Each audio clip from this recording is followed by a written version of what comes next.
पाहते की त्याच्या लेकरांनी सदैव त्या मंदिरासारखं तसा त्याचा सुगंध दरवळतो, तसा आपण दरवळत राहायला पाहिजे. आणि म्हणून देवाने आज तुम्हाला आणि मला सगळ्यांना एक विशिष्ट लोक बनवलेले आहे. आणि म्हणून आज आम्ही प्रत्येक जण प्रभू येशूच्या द्वारे देवाचे विशिष्ट लोक आहोत. आणि परमेश्वराने विशिष्ट उद्देशाने तुम्हाला आणि मला बनवलेला आहे.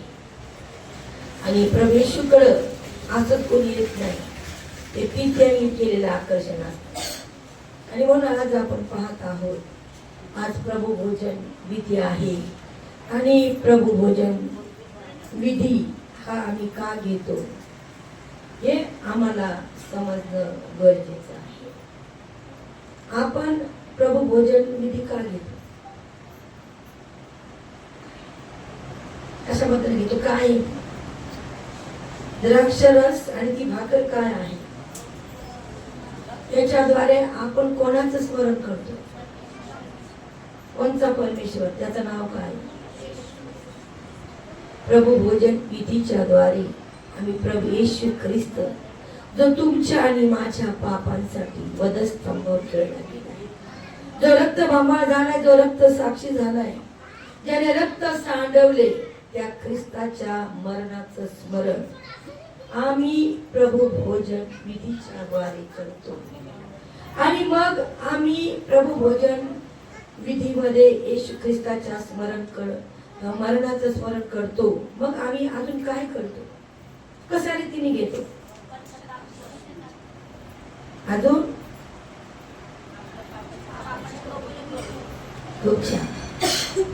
हे घेण्यापूर्वी आम्हाला पश्चाताप करायचा, पापांची कबुली द्यायची.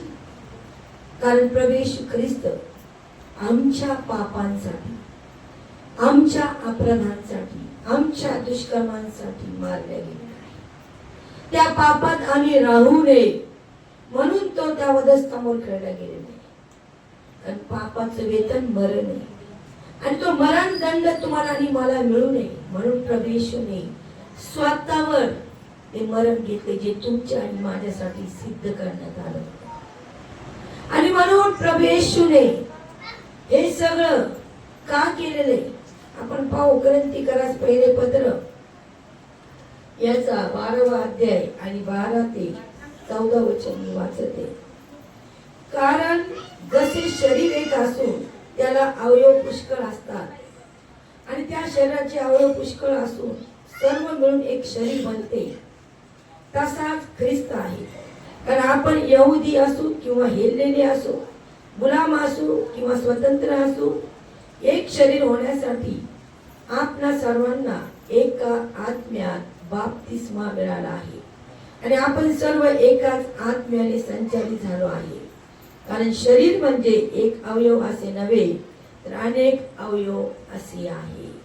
परमेश्वर वचन आम्हा सर्वांसाठी आशीर्वादित करू. आपण प्रार्थना करूया. Hallelujah, hallelujah. धन्यवाद, धन्यवाद स्वर्गीय बाबा. प्रभू येशूच्या नावात पुन्हा एक वार पिता, तुझ्या कन्येच्या द्वारे, तुझ्या दासीच्या द्वारे, तुझ्या पवित्र भवनात येण्यासाठी मला जी मोकळीकता दिलीस प्रभू, त्याबद्दल प्रथम मी तुझ्या नावाला धन्यवाद देते.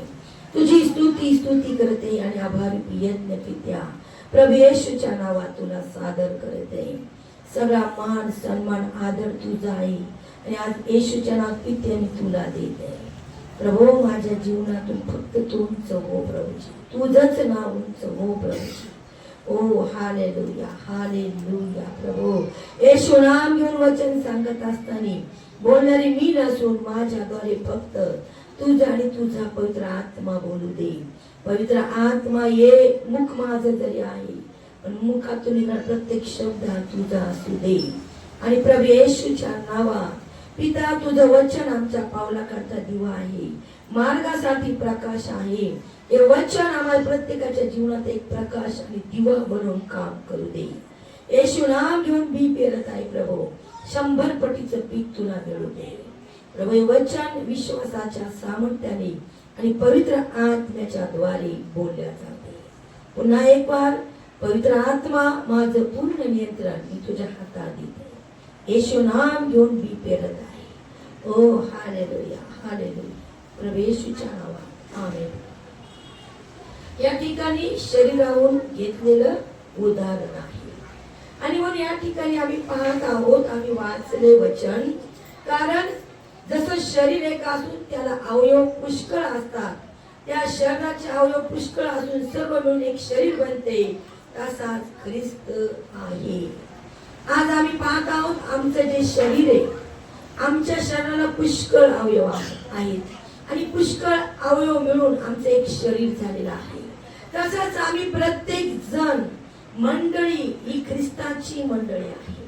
आणि म्हणून आम्ही प्रत्येक जण काय आहोत, आम्ही प्रभू येशू ख्रिस्ताचे अवयव आहोत आणि आम्ही प्रभू येशू ख्रिस्ताचे अवयव आहोत आणि आमच्या द्वारे प्रभू येशू ख्रिस्त आहे आणि ख्रिस्ताच्या द्वारे आम्ही आहोत.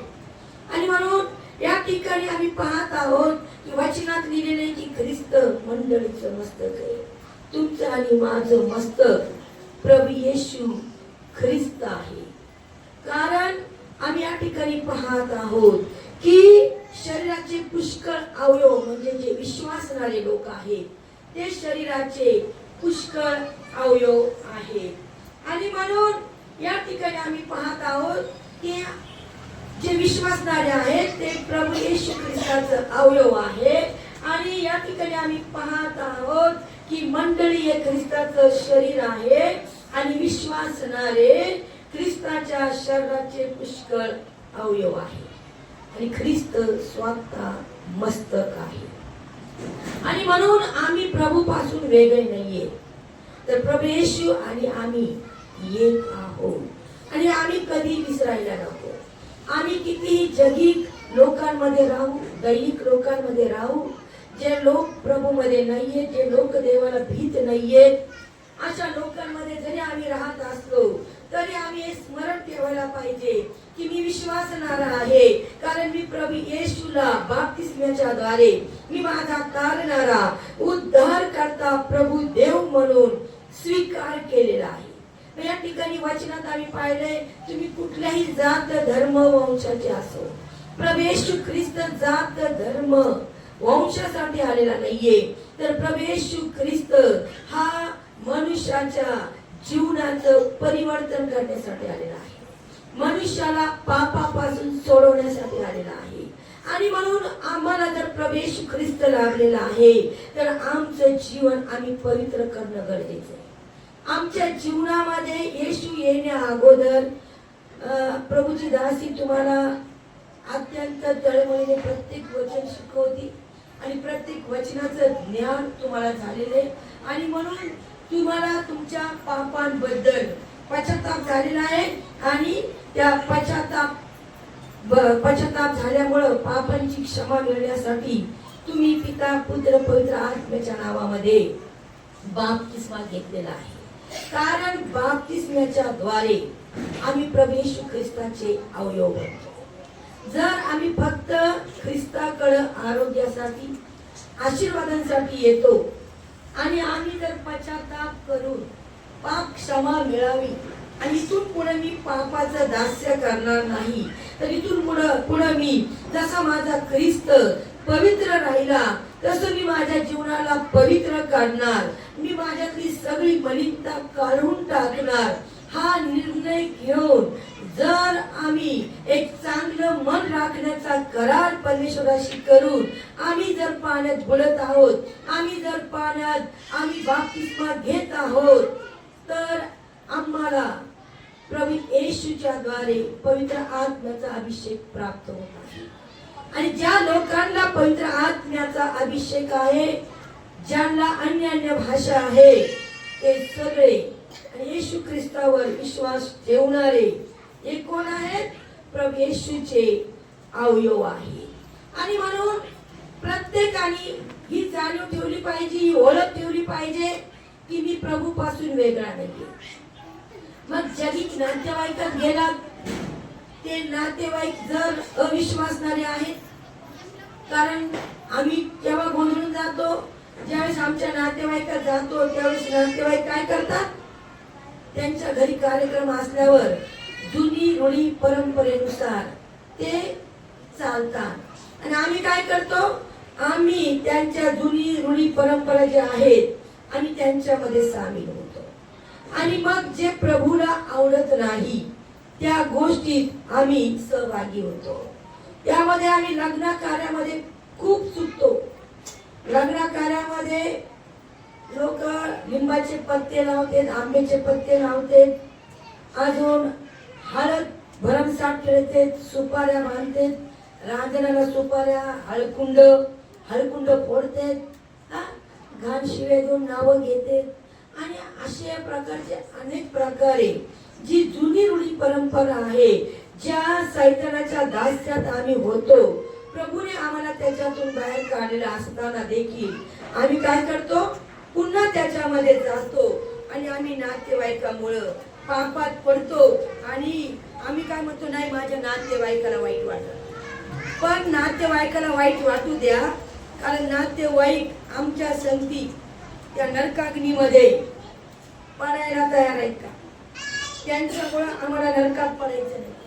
त्यांच्यामुळं ज्या प्रभूने आम्हाला सैतानाच्या दास्यातून बाहेर काढले, त्या प्रभूपासून आम्हाला वेगळं व्हायचं नाही. आम्ही ज्या प्रभूचा अवयव झालो आहोत, त्या प्रभूपासून आम्हाला वेगळं काही करायचं नाही. कारण वचनामध्ये परमेश्वर इथं बोलते की मी तुम्हाला ज्या मिस्राच्या दास्यातून बाहेर काढलेला आहे, तुम्ही त्या मिस्री लोकांच्या रूढी परंपराप्रमाणे किंवा ज्या कनान देशात मी तुम्हाला घेऊन जाते त्या लोकांच्या रूढी परंपराप्रमाणे तुम्ही वागू नका. कारण तुम्ही वागाल तर तुम्ही शापित होणार आहात. जुन्या करारामध्ये आता सध्या इथे वचन काढलेलं नाहीये, पण तुम्हाला मनात प्रभूच्या ठिकाणी गेल्यामुळं मी त्या वचनाच्या द्वारे तुम्हाला सांगते. आणि जुनी रूढी परंपरा ज्या आहेत त्याच्याद्वारे वचन आम्हाला सांगते की मनुष्य शापित होतो. आणि म्हणून आम्हाला शापित व्हायचं नाही, तर आम्हाला आशीर्वादित व्हायचे. कारण प्रभू येशूला स्वीकारण्याच्या द्वारे आम्ही काय झालो आहोत, आम्ही आशीर्वादित झालो आहोत. मग आशीर्वादित झाल्यानंतर आम्हाला नातेवाईकात जाऊन भ्रष्ट व्हायचं नाही.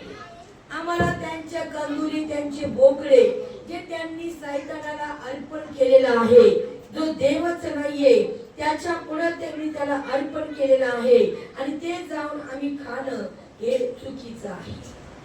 आम्ही पाहतो कितीतरी वेळा 7व्या महिन्याची प्रार्थना वचनात दिलेली नाहीये, तरी देखील आम्ही उपकार स्तुती करतो.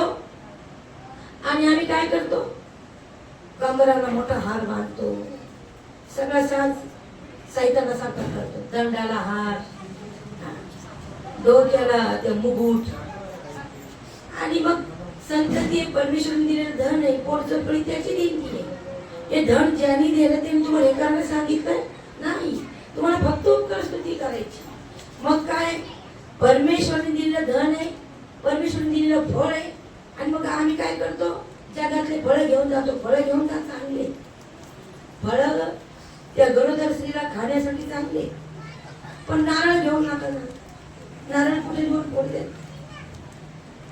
नारळ नेऊ नका, तांदूळ नेऊ नका, नारळ पाणी न्या, सफरचंद न्या, या खाण्यासाठी.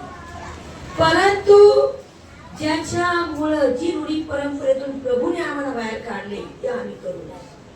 लग्नामध्ये पिक्चरचे गाणे, प्रभू लग्नासाठी इतके प्रार्थना करतात, आणि मग लग्न जुळलं की मग तिथं प्रभूचं स्टार्टिंगला प्रभूचं गाणं राहणार आहे, आणि नंतर सगळे पिक्चरचे गाणे, दारू पिण्यावरचे गाणे. मग दारू पिऊन तिथं डान्स होणार, आणि मग जिथं दारूबाजी आहे, जिथं पिक्चरचे गाणे, तिथं प्रभू राहणार आहे. मग भांडणं का उपस्थित होतात, तिथं सैतान येतो. कारण तिथं आम्ही देवाचा उघडपणे अपमान करतो. आणि प्रभू जो जिवंत, जो स्वर्गाचा आणि पृथ्वीचा परमेश्वर आहे, ज्याच्याद्वारे आम्हाला आशीर्वाद मिळाला आहे, त्या ठिकाणी आम्ही त्याचा अवमान करतो. त्या ठिकाणी आम्ही रूढी परंपरेसाठी, या लोकांच्या मनोरंजनासाठी, आमच्या नातेवाईकाला चांगलं वाटावं म्हणून आम्ही काय करतो, आम्ही त्या ठिकाणी देवाचा जो आत्मा आहे, पवित्र आत्मा आहे, जो आमच्यामध्ये आहे, पित्याने प्रभू येशूच्या द्वारे तुमच्या आणि माझ्यामध्ये त्याचा पवित्र आत्मा टाकलेला आहे. कारण हगाईच्या पहिल्या अध्यायामध्ये लिहिलेले आहे की जेव्हा मिस्राच्या दास्यात तुम्ही होता तिथून तुम्हाला काढल्यापासून मी माझा आत्मा तुमच्यामध्ये टाकलेला आहे आणि मी तुमच्या बरोबर आहे. आज तुमच्या आणि माझ्यामध्ये विश्वासणाऱ्यामध्ये ख्रिस्ताचा आत्मा आहे. मग ख्रिस्ताने पिक्चरचे गाणे ऐकलेत का? ख्रिस्ताने शिवीगाळ केली का? ख्रिस्ताने कुठलं पाप म्हणून केलंय का? नाही. जर आम्हाला पूर्ण ख्रिस्ताचं व्हायचंय तर आम्हाला प्रत्येक पापावर जय घ्यायचंय. कारण पापाचं वेतन मरण आहे. आणि जे लोक ख्रिस्तामध्ये राहून पापात राहतात त्यांच्या घरात अशांती राहते, अबरकत राहते, त्यांच्या जीवनात आशीर्वाद येत नाहीत, तर उलट तिथं शैतानाचं काम जास्त होतं. आणि मग आम्हाला लोक नाव ठेवतात की फार प्रार्थना करती, ही फार प्रभूजी करती, आणि मग हिच्या घरात हे प्रकार कसे काय? पण हे प्रकार आमच्या चुकांमुळे आहे. आम्ही प्रभूचं शरीर असताना, आम्ही त्याचा अवयव असताना, आम्हाला मिळून ख्रिस्त तयार झालेला असताना आम्ही काय करत आहोत? त्या ख्रिस्ताला आम्ही एक जगासमोर कलंकित करत आहोत. कारण इफिसकारास पत्र पहिला अध्याय 22-23 वचन काय सांगते? त्याने सर्व काही त्याच्या पायाखाली ठेवले आणि त्याने सर्वांवर मस्तकाचे व्हावे म्हणून त्यास मंडळीला दिले. हीच त्याचे शरीर जो सर्वांनी सर्व काही भरतो त्याने ती भरली आहे. या ठिकाणी सुस्पष्ट वचनात लिहिले की पित्याने प्रभू येशूच्या पायाखाली सगळं काही ठेवलेले आणि प्रभू येशूला पित्याने मस्तक बनवलेले. मग आज आम्ही ज्या शैतानाने गर्वाचं पाप केलं, जो शैतान मनुष्याला पापात टाकतो, देवाने त्यासाठी नरक सिद्ध केलेला आहे. आम्ही काय करतो? आम्ही जो परमेश्वर आकाश आणि पृथ्वीचा निर्माण करता आहे, पित्याने त्याला अधिपती करून ठेवलेले, त्याच्या पायाखाली सगळं काही परमेश्वराने दिलेले ठेवलेले, त्या परमेश्वराचा आम्ही उघड अपमान करतो. आणि मग अपमान केल्यानंतर आम्हाला आशीर्वाद कसा मिळणार? आम्हाला आशीर्वाद मिळणार नाहीये, तर आमच्या जीवनावर शाप येणार आहे. प्रभू येशू ख्रिस्त तुम्ही आणि मी शापित राहू नये, नियमशास्त्राच्या शापातून आम्हाला मुक्त करण्यासाठी गलतीकारास पत्र 3 आणि 13 मध्ये लिहिलेले आपल्याबद्दल ख्रिस्त शाप झाला आणि त्याने आपल्याला नियमशास्त्राच्या शापापासून खंडणी म्हणून सोडविले. आता मग प्रभू येशूने नियमशास्त्राच्या जे काही शाप, जे लोक पाप करत होते ते शापित व्हायचे आणि शापित लोकांना साधा आई बापाचा जो व्यक्ती सन्मान करणार नाही जुन्या करारामध्ये त्याला दगड मारून जीवच मारून टाकण्याची त्यावेळेस पद्धत होती. परंतु येशूने काय केलेले? आम्हाला ते मरण ठेवलेलं नाही. प्रभू येशूने आमच्यावर ते शाप ठेवलेले नाहीये. शापामुळे आजार येते, आजारामुळे दारिद्र्य येते, दारिद्र्यामुळे अनेक संकट, दुःख, अरिष्ट यांच्या समोर आम्हाला जावं लागते. अकाली विधवा होणं, लवकर लग्न न होणं, प्रत्येक कामात अपयश येणं, अबरकत, व्यसन घरात, हे काय शाप आहे. आणि प्रभू येशू ख्रिस्त आमच्या जीवनात आहे, ते शाप आमच्या जीवनात नकोय. त्यासाठी आज आमच्या घरातला एक व्यक्ती प्रभूने निवडलाय. प्रभू येशू ख्रिस्ताला जगाला पापातून सोडवण्यासाठी पित्याने कोणाला निवडले? एकट्या मरियेला. मरिया कुमारी होती आणि तिला परमेश्वराने निवडले.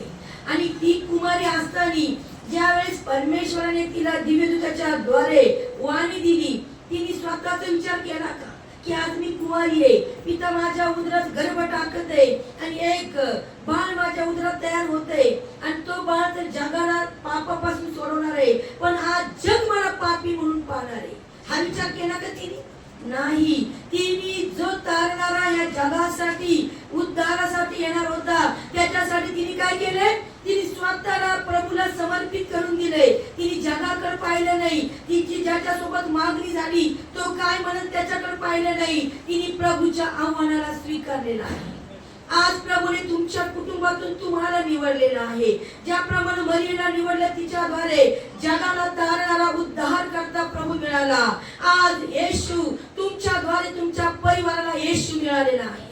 आणि म्हणून आज तुमचं जीवन हे पवित्र तुमच्या परिवाराला दिसणं गरजेचं आहे.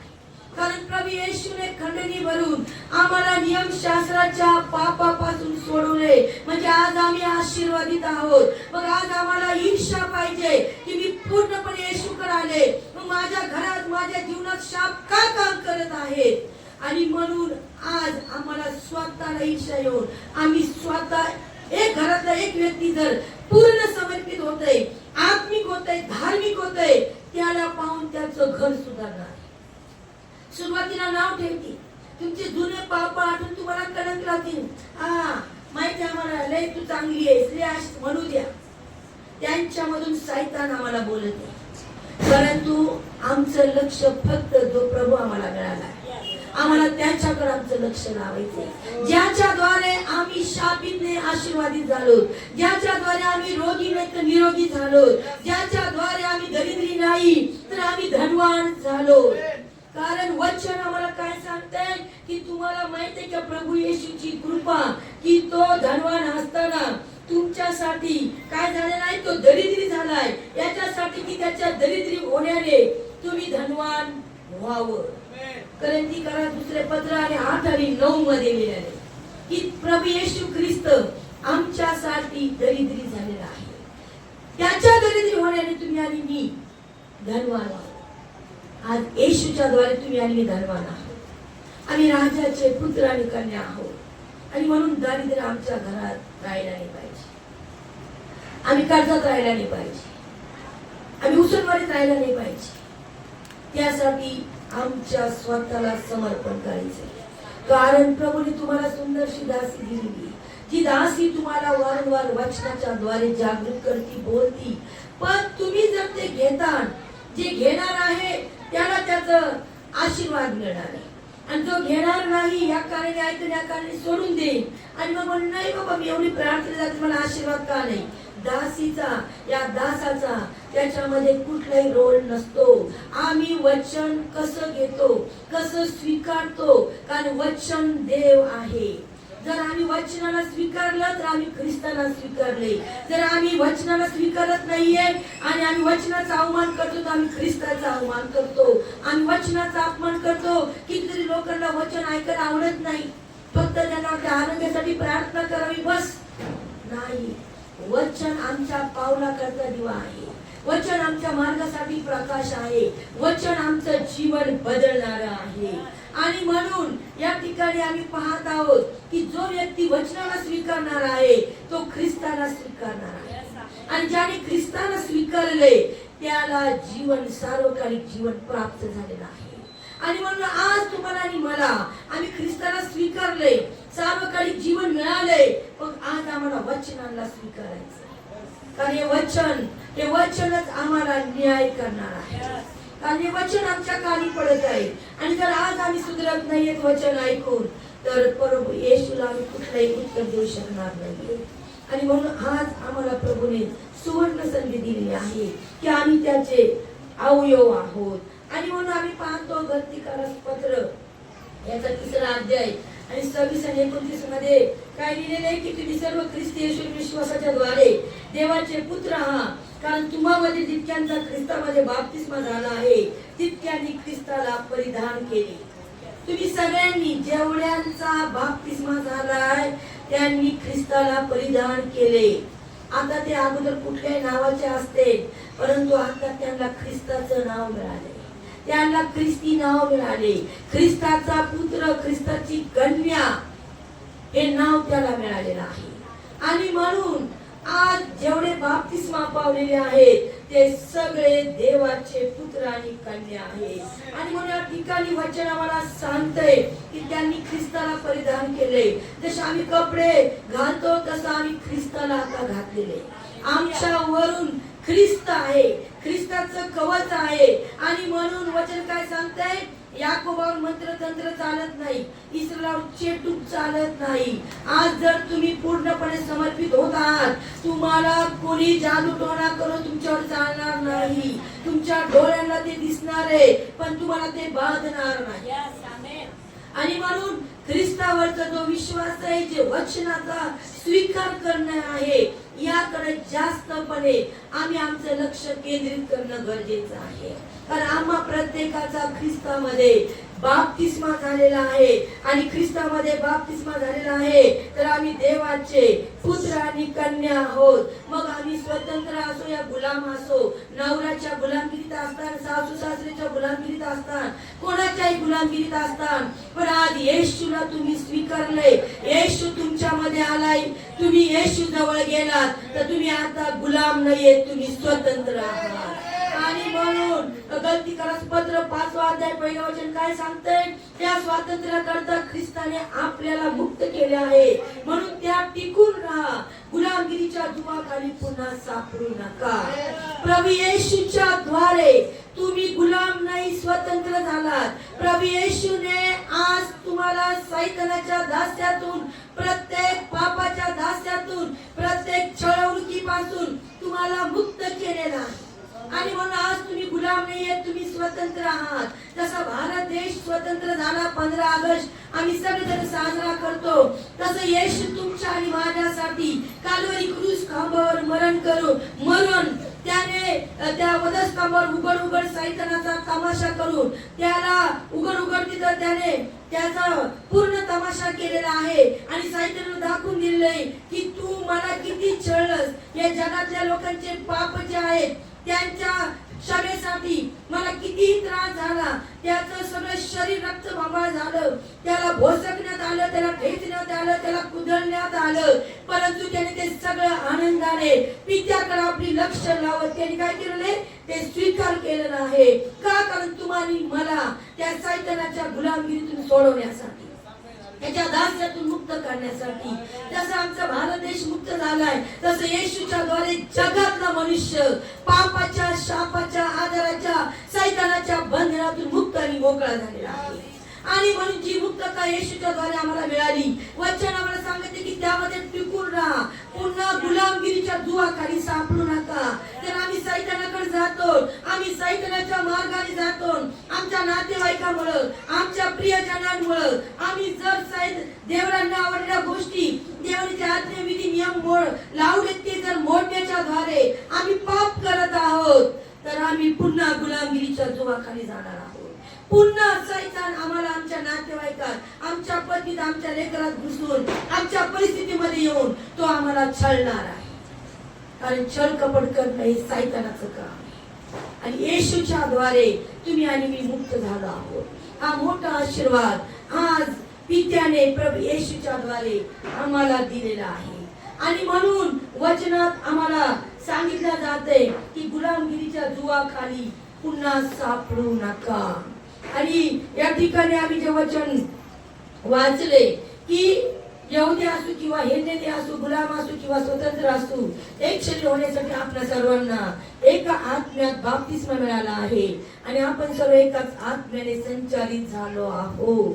आज तुम्ही आणि मी एकच आत्मा, जो देवाचा आत्मा, जो पवित्र आत्मा तुमचा आणि माझा शिक्षक आहे, जो पवित्र आत्मा तुमच्या आणि माझा जो अशक्तपणा आहे, आमच्या देहाची कमजोरी आहे, त्याच्यामध्ये आम्हाला हातभार लावणार आहे, तो आमचा मार्गदर्शक आहे, तो आमचा वाटाळे आहे. आणि म्हणून तो पवित्र आत्मा जो देवाचा आत्मा आहे, जो ख्रिस्ताच्या ठाई आहे, जो ख्रिस्ताचा आत्मा आहे, जो विश्वासणाऱ्यांच्या ठाई आहे, मग आम्ही एकाच आत्म्याच्या द्वारे संचालित झालो आहोत. आणि मग संचालित झालेला असताना आम्ही त्या आत्म्याला विजू देऊ नये. आणि म्हणून वचन आम्हाला सांगते की आत्म्याला विजू देऊ नका, संदेशाचा धिक्कार करू नका. जोही संदेश येणार आहे, कोणी म्हणू नये की मला टोचून बोललाय, हा मला माझ्यासाठी बोललाय, हे कोणी म्हणू नये. तर प्रत्येक संदेश हा ईश्वरीय प्रेरित संदेश असतो, हा देवाकडून आलेला असतो आणि तो आमच्या सुधारणुकीसाठी असतो, आमच्या सद्बोधासाठी असतो आणि आमच्या आत्मिक उन्नती वाढीसाठी असतो. आणि म्हणून ज्या वेळेस वचनाच्या द्वारे देव आमच्याशी बोलते त्या क्षणाला आम्हाला पश्चाताप करून आम्हाला मागं वळायचे, आम्हाला पापात पुढे जायचं नाहीये, तर आम्हाला पाप सोडून द्यायचे आणि आम्हाला प्रभू येशूच्या मागं आणि मागं जायचं. आणि म्हणून आम्ही पाहतो ज्यावेळेस प्रवेशकडून 2 आंधळे आले आणि ते जोराने म्हटले, प्रवेश त्यांच्या जवळून चालला होता आणि ते जोराने म्हटले, अहो दाविदाचे पुत्र आम्हावर दया करा. त्यावेळेस लोक त्याला म्हणाले गप्प बसा. त्यावेळेस त्यांनी अधिक जास्त ओरडले. त्यावेळेस त्यांना गप्प बसायला सांगितलं, ते अधिक ओरडले आणि ते पुन्हा म्हटले की अहो दाविदाचे पुत्र आम्हावर दया करा. त्यावेळेस प्रवेश त्यांना म्हटला की तुमची काय इच्छा आहे, मी तुमच्यासाठी काय करू. त्यावेळेस ते म्हटले की आम्हाला आमचे डोळे उघडावे. आणि त्यावेळेस प्रवेश काय केले, त्यांना स्पर्श केला आणि तात्काळ त्यांचे डोळे उघडले गेले आणि ते येशूच्या मागे चालले. आज तो येशू तुमच्या आणि माझ्या दोन चालला असताना आम्ही त्या येशूला हाक मारलेली आहे. त्या दोन आंधळ्याप्रमाणे आम्ही जगित पापात जगित गोष्टीत आम्ही आंधळे झालो होतो, पण आज आम्ही येशूकडे आलो. येशूने आम्हाला स्पर्श केलाय, आमचे डोळे उघडले. आम्हाला पाप काय, वाईट काय, कुकर्म काय, आम्हाला प्रत्येक गोष्टीचं ज्ञान प्रभू येशूच्या द्वारे मिळालेलं आहे. मग हे मिळालेलं असताना आम्ही येशूच्या मागे चालणं गरजेचं आहे. ज्यावेळेस आम्ही येशूच्या मागे चालणार आहोत त्यावेळेस काय होणार आहे, आम्ही अधिक आशीर्वादित होणार आहोत. लंगडा भिकारी हा त्या दयेच्या दरवाजाजवळ बसलेला होता आणि मग आम्ही पाहतो देवाचे शिष्य तिथं आले आणि ते म्हटले आम्हाला तुझ्याकडे देण्यासाठी काही नाहीये, आमच्याकडे जो प्रवेश ख्रिस्त आहे त्याच्या नावात उठ आणि चालू लाग. त्यावेळेस काय केलेलं आहे, त्या लंगड्या भिकाऱ्यांनी जे भीक मागायची त्याची वाटी होती ती फेकून दिलेली आहे आणि तो आपल्या पायावर उभा राहून तो त्यांच्या मागे मंदिरात गेलेला आहे, पेत्र आणि योहानाच्या. आणि म्हणून आज आमच्या जुन्या जीवनाला आम्हाला फेकून द्यायचंय आणि आम्हाला काय करायचंय, प्रभू येशूच्या मागे मागे चालायचंय. आम्हाला प्रभू येशूच्या मागे चालायचंय. त्यावेळेस आम्ही तेच आणि तेच काम करणे राहणार नाही. आमच्या जीवनामध्ये आमची त्या भिकारी लोकांसाठी दशा राहणार नाही. आम्हाला याच्या त्याच्याकडे पाहावं लागणार नाही. तर सगळ्यात जे उत्तमातलं उत्तम आहे, कारण वचन सांगते तोच आपल्या प्रियजनास झोपेतही लागणाऱ्या गोष्टी पुरवतो. तो परमेश्वर जे काही पाहिजे आणि तो वचनात सांगितलेलं आहे की तो तुमचं आयुष्य स्तोत्रसंहिता 103 मध्ये लिहिलेलं आहे की उत्तम पदार्थाने तृप्त करतो. तो आमचं आयुष्य उत्तम पदार्थाने तृप्त करतो. तो आम्हाला उत्तमातलं उत्तम देतो आणि म्हणून आम्हाला त्याच्या मागे चालायचं. माझ्या जीवनात मी ज्यावेळेस प्रभू येशू मला मिळाला, प्रभू येशू मला कळाला, त्यावेळेस मी प्रभू येशूच्या मागे चालले. प्रभू येशूने मला सगळं उत्तमातलं उत्तम दिलेलं आहे. मी मागच्या जीवनाकडे पाहिले नाही. लोकांनी नाव ठेवू दिलं, कोणी काही म्हणो, मला ख्रिस्त मिळालाय, मला जीवन मिळाले, मला आशीर्वाद मिळाले, मला त्या आशीर्वादाच्या मागे धावायचंय. मला ते जग काय देणार नाहीये जे जग नाव ठेवते. आज देवाने दोन चर्च स्वतःच्या हिमतीने कोणापुढे हात पसरले नाही. कोणत्या कार्यकर्त्या पुढे या कोणत्या श्रीमंत ख्रिश्चन लोक या अन्य जातीचे लोक आहेत कोणापुढे हात पसरला नाहीये. तर एक पर्या गावामध्ये आष्टीय गाव आहे परतूरच्या तिकडं, तिथं एक चर्च बांधलेलं आणि त्या चर्चचं रजिस्ट्रेशन देखील करून ठेवले. इथं पण ख्रिस्ती कॅम्पमध्ये पण बांधले. कोणापुढे हात नाही पसरला. कारण प्रभूने प्रार्थना केल्या, माझ्या पतीला नोकरी दिली, नोकरी करून सेवा केली आणि आमचं काही नाही, सगळं देवाचं. आणि म्हणून आम्ही आमचं म्हणून राखून ठेवले. तन मन धन हे प्रभूचे, त्याने आम्हाला दिले, आम्हाला त्याच्या चरणात ठेवायचे. ज्यावेळेस आम्ही त्याच्या चरणात ठेवणार आहोत त्यावेळेस देव आम्हाला सगळं काही देणार. आणि म्हणून आमच्या तन मन धनाने आम्ही सेवा केली. आणि म्हणून आज प्रभूने मला 4 व्हीलर मध्ये कितीतरी वर्षापासून मी 4 व्हीलर मध्ये प्रभूची सेवा करते. सगळीकडे 4 व्हीलर मध्ये फिरते. 2 चर्च प्रभूने बांधण्यासाठी सहाय्य केलेले आणि प्रभूने कधी कशाची कमी ठेवलेली नाहीये आणि प्रभूने सगळ्या बाजूने आशीर्वादित केले. का? कारण प्रभूच्या मागे माझा पत्नी चालला. प्रत्येक जण पापात राहते आणि वचन काय सांगते, प्रभू येशू पाप्यास तारवण्यासाठी आलेला आहे. आणि म्हणून आम्हाला प्रभू येशू आमच्या जीवनात आला, आम्हाला तारण्यासाठी आलाय, मारण्यासाठी नाही आला. जगातले लोक आम्हाला काय करणार आहेत, मारणार आहेत. ते आम्हाला आत्मिक जीवनात मारून टाकणार आहेत. आम्हाला पापी म्हणून ते आम्हाला दाबून टाकणार आहेत. तर आम्हाला त्यांच्याकडे लक्ष लावायचं. तो आम्हाला जो ख्रिस्त लाभलाय, ज्या ख्रिस्ताच्या द्वारे आम्हाला जीवन लाभले, आम्हाला 1 अनुभव आलाय, 2 अनुभव आलाय, 3 अनुभव आले, त्या ख्रिस्तामध्ये आम्हाला पुढे आणि पुढे चालायचंय. काही आम्हाला मिळो ना मिळो, आशीर्वाद मिळो ना मिळो, तरी आम्हाला पुढे चालायचंय. त्यावेळेस मोठमोठे आशीर्वाद मिळतात. आणि म्हणून आम्ही पाहतो की ज्यावेळेस आम्ही प्रभूची सेवा करतो, वचनात लिहिलेले की जे प्रभूची सेवा करतात प्रभू त्यांचा आदर सन्मान करतो. आणि प्रभू काय करतो?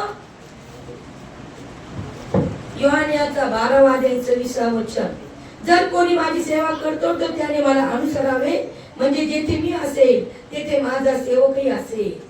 जर कोणी माझी सेवा करतो तर पिता त्याचा मान करी. या ठिकाणी वचन आम्हाला सांगतंय, जो कोणी माझी सेवा करतो, सेवा करण्याने प्रभू येशूचं अनुसरण करायला पाहिजे. त्याने प्रभू येशूला अनुसरायला पाहिजे. जसा ख्रिस्त आहे तसं त्याने बनायला पाहिजे. आणि ख्रिस्तासाठी जगणं, ख्रिस्तासाठी मरणं हा लाभ त्याने आपल्या जीवनात स्वीकारायला पाहिजे. आणि मग त्याने ती सेवा करायला पाहिजे. सेवा करणं म्हणजे आम्ही काय देवावर उपकार करत नाही. त्या ठिकाणी वचन सांगते की जिथं प्रभूचा सेवक, जिथं प्रभू राहणार आहे तिथं प्रभूचा सेवक राहणार आहे. आज तुम्ही या मंदिरातले जाळे येऊन झाडतात, या मंदिरातल्या चाट्या उचलतात, तुम्ही खुर्च्या लावत आहात, तुम्ही मंदिराचं काम करतात. प्रभूच्या दासीला जे काही लागतंय त्याचा पुरवठा जर तुम्ही तुमच्या पैशा आळीक्याने प्रभूची सेवा करत आहात तर प्रभू येशू ख्रिस्त आज स्वर्गात आहे, तुम्ही आज स्वर्गामध्ये आहात. कारण प्रभू काय म्हणत येतं की जिथं मी आहे तिथं माझा सेवक राहणार आहे. जे प्रभूची सेवा, ती कुठली सेवा असो, ती मंदिर झाडण्याची असो, चटई उचलण्याची असो, या प्रभूसाठी जे काही तुम्ही करत आहात, देवाला द्यायचंय, देवाला करायचं म्हणून करत आहात, तर आज प्रभू तुमचा मान करत आहे, प्रभू तुमचा सन्मान करत आहे. आणि सन्मान करणाऱ्याला काय होते? पारितोषिक देण्यात येते. आज प्रभू तुम्हाला पारितोषिक देणार आहे. आणि म्हणून आम्हाला प्रभूची सेवा करायची. कारण निर्गमनाचा 3 अध्याय 25 वचन काय सांगतंय? तो आपल्या देव परमेश्वराची सेवा करावी, म्हणजे तो तुझ्या अन्न पाण्यात बरकत देईल. मी तुझ्यामधून रोगराई दूर करीन. तुझ्या देशात कोणाचा गर्भपात होणार नाही आणि वांझ असणार नाही, आणि मी तुला भरपूर आयुष्य देईन. जे लोक आपल्या तन मन धनाने प्रभूची सेवा करतात, या ठिकाणी वचन सांगत आहे की मी त्यांच्या अन्न पाण्यास बरकत देईन. दुसरी गोष्ट, मी त्यांच्यातून रोगराई दूर करीन. तिसरी गोष्ट काय? तुझ्या देशात म्हणजे तुझ्या घरात, तुझ्या लोकात कोणाचाही गर्भपात होणार नाही, कोणी स्त्री वांझ राहणार नाही. ज्यावेळेस मी प्रभू मध्ये आले त्यावेळेस मला मूलबाळ नव्हतं. माझा गर्भ आपोआप खराब होऊन जायचा. 4-4 महिन्याचे गर्भ असे कितीतरी माझे पडून गेले. ज्यावेळेस मी पूर्ण वचनाला स्वीकारलं, प्रभूला स्वीकारलं, आणि प्रभूने मला माझ्या पतीला पवित्र आत्म्याने भेटलं, भरलं. मी फक्त प्रभूला म्हटलं की प्रभू मला तुझी सेवा करायची. ज्या दुःखातून, ज्या कष्टातून, ज्या पापातून मी आले, त्यात जे लोक आहेत त्यांना मला सोडवायचंय. आणि आज प्रभू जशी तू माझ्यावर दया केलीस तशी लोकांवर तुझी दया होण्यासाठी मला त्याच्यासाठी समर्पण करायचंय. आणि जगाने मला वांझ म्हणू नये प्रभू, कारण जर तू मला निवडलंस तर जगाने मला निसंतान म्हणू नये. म्हणून मला एकच लेकरू दे आणि मला मुलगी. आणि प्रभूने मी एक लेकरू मागून घेतलं, फक्त का? की जगाने मला वांझ म्हणू नये. आणि प्रभूने ज्यावेळेस मी त्याची सेवा करायला निघले त्यावेळेस प्रभूने मला एक मुलगी दिली. आज ती मुलगी डॉक्टरच्या पदावर. आज कधी स्वप्नात पण विचार करू शकत नाही. प्रभूने उत्तमातलं उत्तम दिले. कारण का? आम्ही प्रभूची सेवा करत आहोत तर प्रभू आम्हाला उंच करत आहे. आणि आज माझी मुलगी 19-20 वर्षाची आहे, पण जगाच्या पापाकडे तिने पाऊल टाकलेला नाही. तिने स्वतःला जगाच्या कलंकापासून स्वतःला सांभाळले. कारण माझा पती आणि मी जे घरात आमचं जे वातावरण आहे, आम्ही तिला शिकवलेलं नाहीये. लहान बाळ त्यापासून आमच्या संगती सेवकायला ती आमच्या सोबत आलेली आहे. पण तिने जे जे वचन ऐकले त्या वचनाला फॉलो करून तिने आजपर्यंत शिक्षणात आणि प्रभू मध्ये स्वतःची वाढ केली. मग आम्हाला पण आमचे लेकरं आपोआप सुधारले पाहिजे. आम्हाला छडी घेऊन त्यांच्या मागे लागायची गरज नाही. आज आमची धार्मिकता, आमची सत्यता, आमचं नीतिमत्व, आमची वागणूक, आमचं बोलणं, आमचं कसं आहे? कारण घरातले लेकरं आई बापाकडे पाहतात आणि तसे ते बांधतात.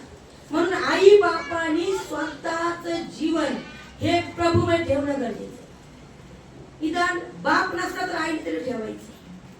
आणि मग तो बाप देखील हळूहळू प्रभूकडे येणार. हळूहळू आई बापाला पाहून लेकरं येणार. एक ना एक दिवस येणार, पण येणार 100% येणार. आणि म्हणून आम्हाला अनुसरण करायचं. आम्ही प्रभूमध्ये आलो, आम्हाला पूर्णपणे येशूचं अनुसरण करायचंय. आणि वचन आम्हाला सांगते नीतिसूत्र 3:9-10, तू आपल्या द्रव्याने व आपल्या सर्व उत्पन्नाच्या प्रथम फळाने परमेश्वराचा सन्मान कर, म्हणजे तुझी कोठारे समृद्धीने भरतील, तुझी कुंडे नव्या द्राक्षरसाने भरतील. आम्हाला आमच्या घरात आमच्या कष्ट कमाई प्रभू जे काही प्रथम देत आहे त्या प्रथम फळाने आमच्या कष्टाच्या जे काही आम्हाला पहिले 100 आले त्या 100 10 रुपये देवाचे आहे. आम्हाला त्या प्रथम जे आम्हाला प्रभू देत आहे त्याने आम्हाला देवाचा आदर सन्मान करायचा.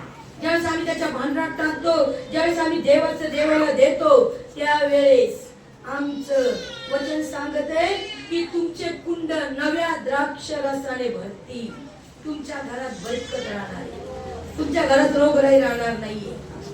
कारण लुक्याचा 6वा अध्याय 38 वचन काय सांगते, द्या म्हणजे तुम्हाला दिले जाईल, चांगले माप दाबून हालून व शीख भरून तुमच्या पदरी घालतील. कारण ज्या मापाने तुम्ही मापून द्याल त्याच मापाने तुम्हाला परत मापून देण्यात येईल.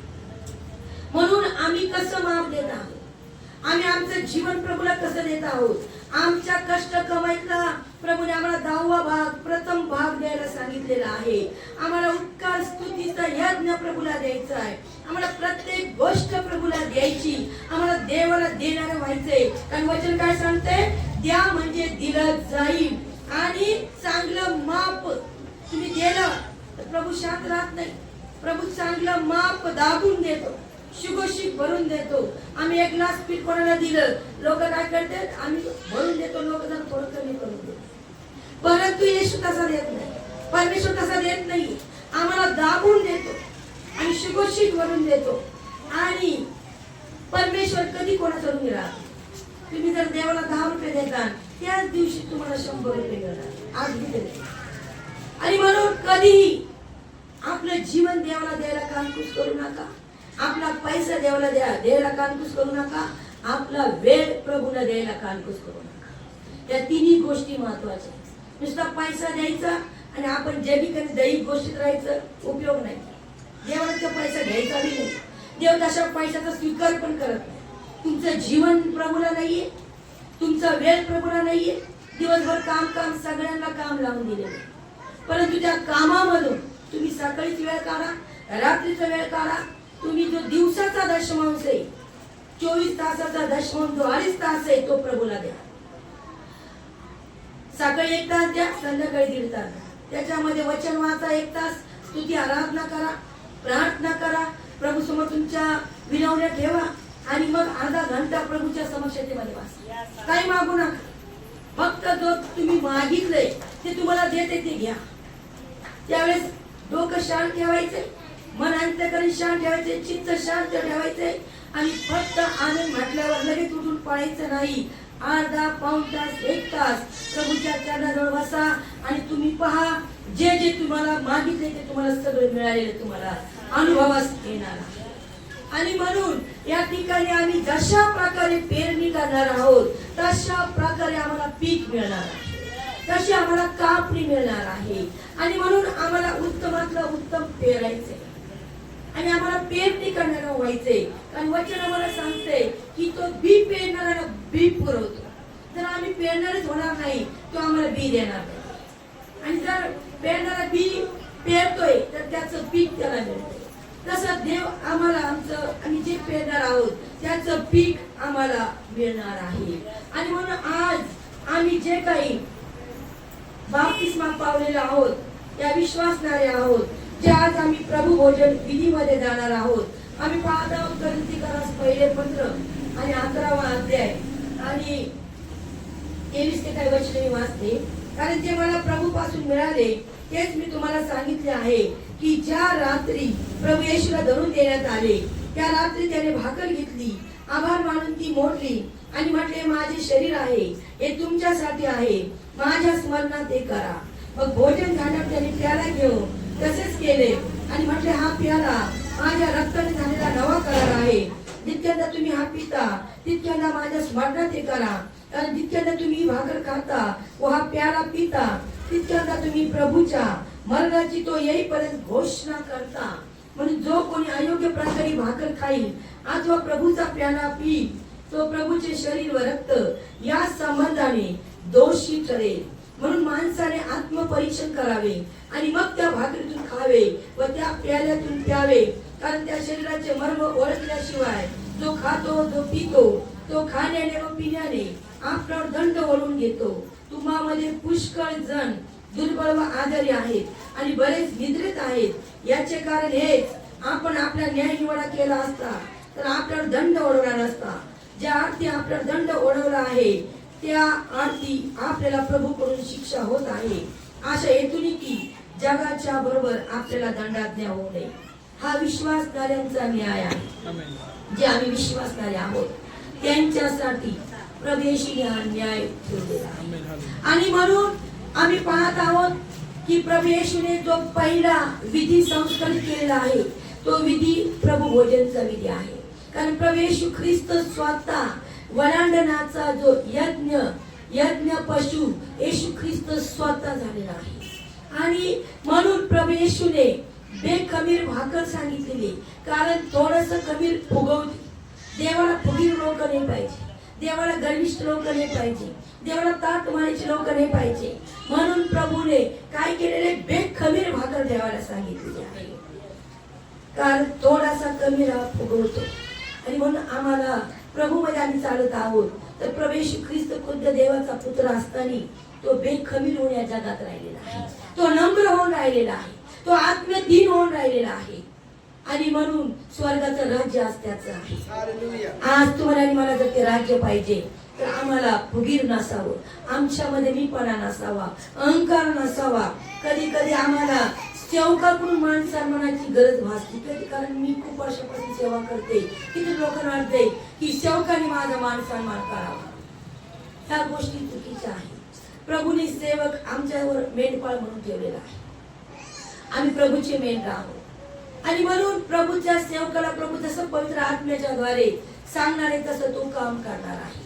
आणि म्हणून आम्ही सेवकाकडून कुठली अपेक्षा ठेवायची नाही. त्याच्याद्वारे प्रभू आम्हाला बोलतो, त्याच्याद्वारे प्रभू आम्हाला आशीर्वाद देतो. कारण सेवकाच्या द्वारे प्रभू आम्हाला आशीर्वादित करतो.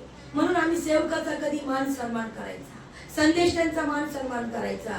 कारण वचन आम्हाला सांगते की ज्या घरात सेवकाचा मान सन्मान केला जातो त्या घरात सेवकाला एक थंड पाण्याचा प्याला दिला जातो, त्या घराला प्रभूची शांती असो असे म्हणा. आणि ज्या घरामध्ये देवाच्या सेवकाचा अपमान केला जातो तिथं सांगितले की तुमच्या पायाची धूळ झाडका. आणि सदोम आणि गमोरा या देशाचा नाश देवाने अग्नीने केला, कारण तिथले लोक सगळे भयानक पापामध्ये होते. आणि म्हणून देवाने लोटाला तिथून बाहेर काढलं. लोट एकच धार्मिक सात्विक होता, म्हणून देवाने त्याला त्याच्या परिवाराला बाहेर काढलं आणि सदोम आणि गमोराचा अग्नीने नाश केला. आणि म्हणून त्या लोकांचा तसा नाश होण्यासाठी देवाने त्यांना राखून ठेवले. म्हणून आम्ही कधी सेवकांचा अवमान करायचा नाही, त्यांचा आदर सन्मान करायचा आहे. आणि तो सेवक आम्ही ओळखायचा. आता यरूशलेम माता आणि वेगवेगळ्या प्रकारची लोक निघले, आम्हाला त्यांच्या मागणे धावायचं. पिता, पुत्र आणि पवित्र आत्मा. ज्या ठिकाणी याचं शिक्षण आहे, ज्या ठिकाणी यांचा सन्मान आहे, त्या सेवकाला घरात येऊ द्यायचे. त्या सेवकाला तुम्ही थंड पाण्याचा प्याला द्यायचा. कारण पित्याने आकाश पृथ्वी निर्माण केलेली आहे आणि पुत्राने तुमच्या आणि माझ्यासाठी आपला अमूल्य प्राण देऊन आम्हाला वाचवलेले. आणि पित्याने प्रभू येशूने पित्याला विनवणी केली आणि पवित्र आत्म्याला तुमच्या आणि माझ्यासाठी पाठवले. आणि म्हणजे तिघ एक आहेत पण यांचे काम वेगवेगळे आहे. जसे एका टाकीला एक नळ फिट असतोय आणि तिथं जी पाईपलाईन असती त्या टाकीतून पाणी त्या पाईपातून नळातून बाहेर येते. त्याप्रमाणे पिता, पुत्र, पवित्र आत्मा आहे. पिता सगळं काही रचनाकार आहे आणि त्याने पुत्राला तुमच्या आणि माझ्यासाठी मध्यस्थ ठेवलेला आहे. आणि आज पवित्र आत्मा हा आमचा सहाय्यक आहे. आणि म्हणून आम्हाला यांचा आदर करायचा आहे. नवीन शिक्षण देणारे लोक जे आहेत त्यांच्यामुळे आम्ही बोलवल्या जातो. आणि म्हणून आम्हाला बोलवल्या जायचं नाहीये. तर म्हणून आम्हाला वचनाचं ज्ञान असणं गरजेचं आहे, आम्हाला वचनाचा सखोल अभ्यास असणं गरजेचं आहे. आणि म्हणून ओनली जीसस, भक्त यहोवा, यरूशलेम माता, अजून वेगवेगळ्या प्रकारचे लोक आहेत, त्यांच्या मागे धावायचे नाहीये. कारण आता वेळ थोडा राहिलेला आहे. येशू लवकर येत आहे आणि लवकर येत आहे तर आज आमची तयारी होणं गरजेचं आहे. आज आम्ही जर प्रभू भोजन विधीमध्ये आम्ही जर सामील होत आहोत तर हे भोजन आम्ही येशू बरोबर स्वर्गामध्ये करणार आहोत. आणि म्हणून प्रभू येशूने हा विधी संस्कारित केलेला आहे. प्रभू येशू धरून देणे अगोदर प्रभू येशूने काय केलेले आहे? शिष्यांनाही शिकवलेले आहे. आणि जो विश्वास धरतो आणि बाप्तिस्मा घेतोय, जो वचनाला स्वीकारतोय, तो शिष्यत्व स्वीकारतोय. आज जसे 12 शिष्य, तसे तुम्ही आणि मी प्रभूचे शिष्य आहोत. आम्ही शिष्यत्व स्वीकारलेलं आहे. आणि मग आम्हाला प्रभूकडून जे मिळाले, या ठिकाणी पौल म्हणते की प्रभूपासून जे मिळाले ते मी तुम्हाला सांगते. आज प्रभूपासून जे आम्हाला मिळाले ते आम्हाला स्वीकारायचे. आणि आम्ही ज्या रात्री प्रभूला धरून देण्यात आलं, त्या रात्री प्रभूने काय केलेले? भाकर मोडलेली आहे. कारण प्रभू येशू कोण आहे? स्वर्गातून उतरलेली भाकर आहे. आणि प्रभू येशू काय म्हणतो? मी जीवनाची भाकर आहे. आणि जो कोणी मला खाणार आहे तो कधी भुकेला राहणार नाही. आणि म्हणून येशूला आम्हाला खायचंय, म्हणजे आम्हाला येशूला घ्यायचंय आमच्या जीवनात, आमच्या प्रतिदिवसात, आमच्या कृतीमध्ये येशूला घ्यायचंय. आणि म्हणून येशूने आम्हाला एक कृती आणून दिलेला आहे. आणि म्हणून या ठिकाणी काय केलेलं आहे की प्रभू येशूने भाकर घेतली आणि आभार मानला, पित्याला आभार मानलेले. आज आम्ही प्रत्येक क्षणाला देवाचे उपकार मानणं गरजेचं आहे. कारण ज्यावेळेस प्रभू येशूने 5 भाकरी आणि 2 माशा मंडळीतल्या एका लहान लेकरांनी प्रभू येशूला दिल्या, त्यावेळेस येशूने काय केलेले? पित्याचे आभार मानलेले. आणि त्या 5 भाकरी आणि 2 माशा आशीर्वादित झालेले. आणि त्याच्यामध्ये 5000 लोक आणि स्त्रिया आणि लहान लेकरं जेवून तृप्त झालेले. ज्यावेळेस आम्ही प्रत्येक गोष्ट आभार मानून करतो, देवाचे उपकार मानून करतो, त्यावेळेस आम्ही वाढल्या जातो, आम्ही बहुगुणित होतो. आमची आत्मिक वाढ होती, आमची आर्थिक वाढ होती, आमची प्रत्येक गोष्टीत उन्नती होती. आणि म्हणून या ठिकाणी येशूने आम्हाला शिकवलेलं आहे की येशूने काय केलेलं आहे? भाकर घेऊन पित्याचे आभार मानले आणि मग ती मोडलेली आहे. आधी पित्याचा सन्मान त्यांनी केलेला आहे. तुम्हाला आणि मला प्रत्येक गोष्टीत येशूचा सन्मान करायचा आहे, पित्याचा सन्मान करायचा आहे, पवित्र आत्म्याचा सन्मान करायचा आहे. आणि मग प्रभू येशू म्हटला की घ्या, हे काय माझे शरीर आहे, हे तुमच्यासाठी आहे, माझ्या स्मरणात हे करा. येशूने त्याचं शरीर कोणासाठी दिलं? स्वतःसाठी का तुमच्यासाठी? प्रभू येशूने तुमच्या आणि माझ्यासाठी ते शरीर दिलेलं आहे. आणि त्या शरीराचा अवयव आज तुम्ही आणि मी आहोत. आणि म्हणून येशू म्हणतो, त्या ठिकाणी वचन आम्हाला सांगते की आम्ही शरीराचे अवयव आहोत. आणि येशूने, पित्याने येशूला आम्हाला देऊन टाकलेले. घ्या माझा पुत्र, याच्याद्वारे तुम्ही मरणार नाही, याच्याद्वारे तुम्ही जिवंत राहणार आहात, याच्याद्वारे तुम्ही दारिद्र्यात राहणार नाही, तुम्ही श्रीमंत राहणार आहात, याच्याद्वारे तुम्ही रोगी राहणार नाहीये, तुम्ही निरोगी राहणार आहात. पित्याने येशूला आम्हाला देऊन टाकलेला आहे. आणि ते येशूला आम्ही घेतलेलं आहे, बाप्तिस्माच्या द्वारे घेतले, पश्चातापाच्या द्वारे घेतले. मग या ठिकाणी येशू म्हणत आहे की माझ्या स्मरणात करा. त्या येशूचं स्मरण आम्हाला प्रत्येक महिन्याला नाही तर प्रति दिवसाला आम्हाला करायचं की येशू माझ्या कोणत्या अपराधांमुळे घायल झालाय, माझ्या कोणत्या दुष्कर्मामुळे ठेचला गेलाय, मला शांती मिळाली, शिक्षा त्याला झाली. मग माझ्या जीवनामध्ये मी अशांती करत आहे का? माझ्या कुटुंबात मी चिडचिड करत आहे का? मी भांडण करत आहे का? मी थोड्या थोड्या गोष्टीवर रुसत फुगत आहे का? मी कोणाचा वाटा पाहत आहे का? ह्या सगळ्या गोष्टीकडे आम्हाला लक्ष लावायचे. आणि मग वचन सांगते, मग भोजन झाल्यावर त्याने प्याला घेऊन तसेच केले आणि म्हटले, हा प्याला माझ्या रक्ताने झालेला नवा करार आहे, जितक्याचा तुम्ही हा पिता तितक्याचा माझ्या स्मरणात हे करा. प्रभू येशूने काय केलेले? अगोदर भाकर खाल्ली आणि त्या ठिकाणी काय झाले? भोजन झालेले, म्हणजे त्या ठिकाणी तृप्त झालेले आहे. येशूमुळे तुम्ही आणि मी तृप्त झालो आहोत. आणि मग पुढे वचन काय सांगत आहे की त्याने प्याला घेतला, हा प्याला माझ्या रक्ताने झालेला नवीन करार आहे. प्रभू येशूच्या रक्ताने, जे प्रभू येशूने रक्त सांडवलेले, त्या रक्ताच्या द्वारे येशूने पित्याशी नवीन करार केलेला आहे. तो नवीन करार कोणता आहे? रोमकारास पत्र 5 अध्याय 9 वचन. तर आता त्याच्या रक्ताने नीतिमान ठरवण्यात आल्यामुळे आपण विशेष करून त्याच्याद्वारे देवाच्या क्रोधापासून तारले जाणार आहोत. आज आम्ही प्रभू येशूच्या रक्त सांडवल्याद्वारे, आम्ही आज या प्रभू भोजन विधीमध्ये सामील होण्याच्या द्वारे आज आम्ही निर्दोष ठरवल्या जाणार. आम्ही जे आमच्या जीवनात पाप केले होते, त्या पापामुळे आमच्यावर देवाचा क्रोध आला होता आणि त्या क्रोधामुळे आम्ही नाश पावला असतो. पण आज आम्ही जर त्या सगळ्या पापांना सोडून, आम्ही त्या सगळ्या पाप आमच्या हातून जे झाले, प्रतिदिवशी होत आहेत, त्याबद्दल आम्ही जर पश्चाताप करून आणि पापांची क्षमा आम्ही मागण्यासाठी जर आम्ही हे सेवन करत आहोत तर या ठिकाणी वचन सांगते की देवाच्या क्रोधापासून आम्ही वाचल्या जाणार आहोत आणि आम्ही निर्दोष ठरवल्या जाणार आहोत आणि आम्हाला पापांची क्षमा आणि मुक्ती मिळणार आहे. दुसरी गोष्ट 21 पत्र 2 अध्याय 13 वचन, परंतु जे तुम्ही पूर्वी दूर होता ते तुम्ही आता ख्रिस्त येशूच्या ठायी ख्रिस्ताच्या रक्ताच्या योगे जवळचे झाला.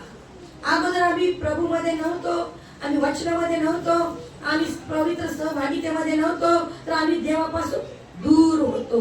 पण आज जर आम्ही त्याच्या मेजामध्ये सामील होत आहोत त्या ठिकाणी वचन काय सांगत आहे की आम्ही आता प्रभूच्या येशूच्या रक्ताद्वारे त्याच्या जवळचे लोक झालो आहोत. आम्ही त्याचा निवडलेला वंश झालो आहोत. आम्ही त्याचे स्वतःचे लेकर झालो आहोत. आणि मग आम्ही पाहत आहोत कलसीकरस पत्र 1 अध्याय 20 वचन की या वचनानुसार त्याच्या वधस्तंभावरील आणि त्याच्या वधस्तंभावरील रक्ताच्या द्वारे शांती करून त्याच्याद्वारे जे सर्व काही आहे ते सर्व पृथ्वीवरील असो किंवा स्वर्गातील असो त्याचा स्वार्थाबरोबर त्याच्याद्वारे समेट करावा हे पित्याला बरे वाटले. आज प्रभू येशूने रक्त सांडण्याच्या द्वारे पित्याने स्वर्गातले आणि पृथ्वीवरचे जे आशीर्वाद आहे जे आम्हाला पाहिजे त्यांचा काय केलेला आहे, समेट केलेला आहे. आणि म्हणून येशूच्या रक्ताद्वारे आम्हाला एवढे आशीर्वाद मिळाले. इब्रिकरस पत्र 9 अध्याय 14 वचन वाचलं तर त्यांनी काय केले, आपला सस्त विवेक शुद्ध केलेला आहे. आता आम्ही म्हणू शकत नाही माझी बुद्धी काम करत नाही, माझी बुद्धी चालत नाही, मला असंच होतंय तसंच होतंय, नाही. आमची बुद्धी प्रभू येशूच्या रक्ताने शुद्ध झालेली आहे. आम्हाला सस्त विवेक, आम्हाला बऱ्या वाईटाचं ज्ञान प्राप्त झाले आणि म्हणून आम्ही वाईटात जाऊ नये. या ठिकाणी आम्ही पाहतो इब्रिकरस पत्र 10 अध्याय आणि 19 वचन, कृपेचा मार्ग आपल्यासाठी सिद्ध केलाय. 1 योहान 1:7 पापापासून शुद्धता मिळाली. प्रगटीकरण 12:11 जर वाचलं तर आम्हाला विजय प्राप्त झालाय. 2 कोरिंथ 8:9 वाचलं तर आम्ही धनवान झालो. यशाया 53:5 वाचलं तर आम्हाला आरोग्य देखील प्राप्त झालेले आहे. आमच्या शरीरात जगातला कोणताही आजार असो घ्यायचं नाही, त्या आजारात तर यशाया 53:5 बोलायचं, प्रभू येशूला बसलेला माराच्या फडक्याने आम्हाला आरोग्य प्राप्त झाले. आम्ही निरोगी झालो, प्राप्त तेव्हाच करून दिले, पण आम्हाला ते स्वीकारायचं. ज्यावेळेस आम्ही वचनाला घोषणा करणार आहोत त्यावेळेस ते आरोग्य आमच्यातून काम करणार आहे. आणि म्हणून आम्हाला प्रभू येशूच्या द्वारे सगळे आशीर्वाद मिळाले. म्हणून आम्हाला ते रक्त सेवन करत असताना आम्हाला त्याचे आभार मानायचे. प्रभू येशू हे रक्त तू सांडवलं, तू माझ्यासाठी मोडला गेला आणि म्हणून आज मी तुझा अवयव बनू शकले. प्रभू येशू माझ्यासाठी तू रक्त सांडवलं, त्या रक्ताद्वारे मला काय झालेलं आहे, मला शुद्धता मिळालेली, मला पवित्रता मिळाली, मला आरोग्य आणि सुटका मिळाला. आज या सगळ्या गोष्टी आम्हाला बोलायच्या.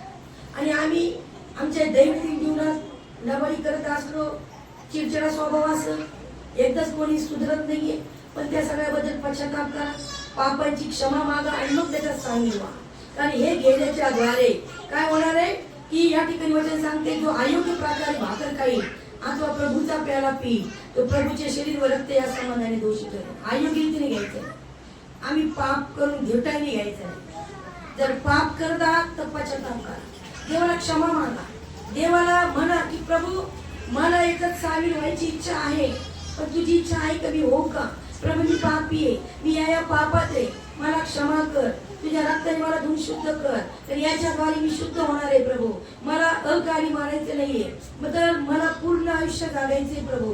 मला आजारात मारायचं नाहीये. तर अयोग्य रीतीने जेवढ्या लोकांनी ते खाल्ले, तंबाखू चोळली, खाल्लं, गुटखा खाल्ला, दारू पिले, शिव्या दिल्या, भांडण केले, वचन सांगते की तुझ्या भावाविषयी जर तुझ्या मनात कपट असेल तर आधी जाऊन त्याला क्षमा माग आणि मग तुझं जे आजपणी ते वेगळं टाक.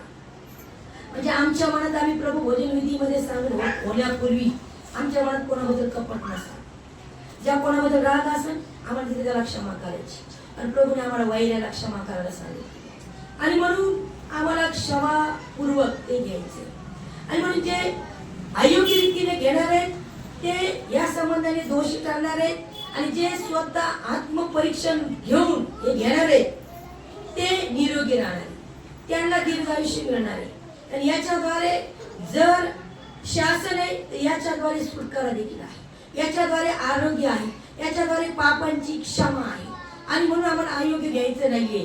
तर आम्हाला काय करायचंय, आम्हाला आज या ठिकाणी हे घेण्या अगोदर आम्हाला आमच्या स्वतःचा न्याय करायचा, लोकांचा न्याय नाही करायचा. प्रभू याच्यामुळे मी शिव्या द्यायला, प्रभू त्यांनी मला छेडी काढली म्हणून मी असं केलं, याच्या त्याच्यावर दोष टाकायचा नाही. आणि वचन काय सांगते, मी तुला न्यायाधीश केलं, तू दोष लावणारा कोण? देवाला सगळं काही दिसतंय आणि म्हणून आम्हाला देवाला कोणची गोष्ट सांगायची गरज नाही. देव सगळं काही पाहतोय, पण आम्ही वचनानुसार आहोत का हे आम्हाला पाहिजे. आणि म्हणून आज आम्हाला पश्चाताप करून आम्हाला घ्यायचंय. आणि ज्या लोकांनी पश्चाताप करून घेतलं नाही, कित्येक ठिकाणी तंबाखू चोळते, प्रभू भजन देणारे देखील, देणारा पवित्र पाहिजे आणि घेणारा बी पवित्र पाहिजे. आणि म्हणून दोघांची पवित्र सहभागिता, त्यावेळेस देवाचं पवित्र आत्म्याचं सामर्थ्य आमच्यातून काम करतं. आणि म्हणून या ठिकाणी आम्ही पाहतो किती लोक मेले, किती लोक आजारी आहेत वचन सांगत. आणि म्हणून आम्हाला ते होऊ नये म्हणून आज आम्हाला काय करायचंय की जगाच्या बरोबर आम्हाला दंडज्ञ होऊ नये म्हणून आज आम्हाला पश्चाताप करायचंय, प्रभू येशूच्या मरणाची आठवण करायची आणि मग आम्हाला याला स्वीकारायचं. प्रभू करू या वचनाने तुम्हाला आणि सगळ्यांना आशीर्वादित करू. आपण